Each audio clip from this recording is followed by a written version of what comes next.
Bibigyan kita ng 500 pesos kuya, pero kailangan mong ubusin itong donut at itong lemonade within 3 minutes. Kuya, kapag nagawa mo ubus yan, say na, ang 500 pesos na ito, kunin mo. Bago tayo magpatuloy sa video ito mga katropa, kung bago lang kayo dito sa aking page, baka naman. So paano kuya, kakasa ka ba sa ating 3 minute sitting challenge? Kaya bang maubos ang pagkain ito nang hindi natatapos ang oras mo? Kakasa po dahil malakas sa kainan. Yun mga katropa, narinig yun naman na sinabi dito ni kuya na siya ay kakasa at malakas siya sa kainan. Kaya naman kuya, mag-ready ka na dahil your timer starts now. Sige kuya, lapang, paunang donut mga katropa. Grabe, palaban rin mga katropa. Okay, so magaling talaga mga katropa. Ganito ang tamang pagkain ng donut mga katropa. Paunti-unti ang kagat mo, pero mabilis mo dapat itong malulunok. Sige kuya, mag-concentrate ka, kaya mo yan. Okay, so si kuya mga katropa ay meron pa 2 minutes and 36 seconds para ubusin ang pagkain ito. Kaya mo yan. Sige.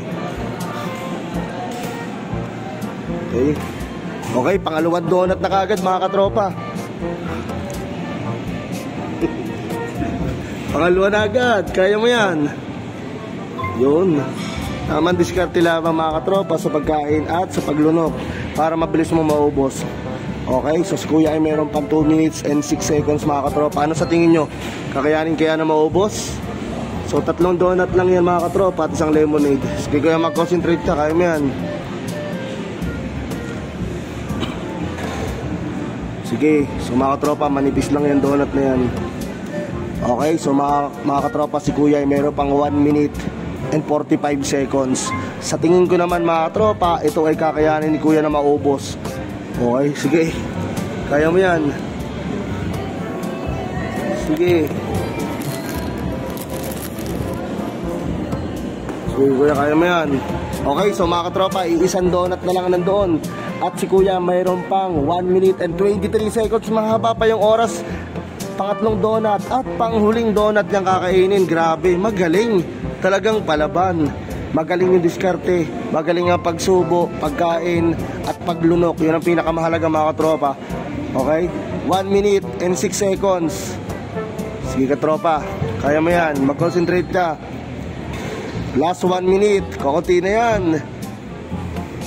Palaban talaga. Yun. Okay, so lemonade na lang mga katropa. Ang kailangan straighten dito ni kuya, meron pa siyang 47 seconds. Sige, straighten mo na. Kaya mo yan. Okay, 40 seconds, 37 seconds. Okay, 35. Sige, straight mo. Isa pa. Okay, isa pa. Kaya pa yan. Yun mga katropa, okay na. Finish na. Okay, so mga katropa, kita nyo naman na naubos ni kuya yung 3 donut at itong lemonade nang hindi natapos ang kanyang oras. Kuya, napagaling mo, napaganda ng diskarte mo, ang ganda ng paglunok mo. Talagang concentrate ka. Kuya, busog ka na. May pera ka pa dahil dyan meron kang 500 pesos, tanggapin mo. Kuya, thank you sa pagkasa sa ating 3 minute cheating challenge.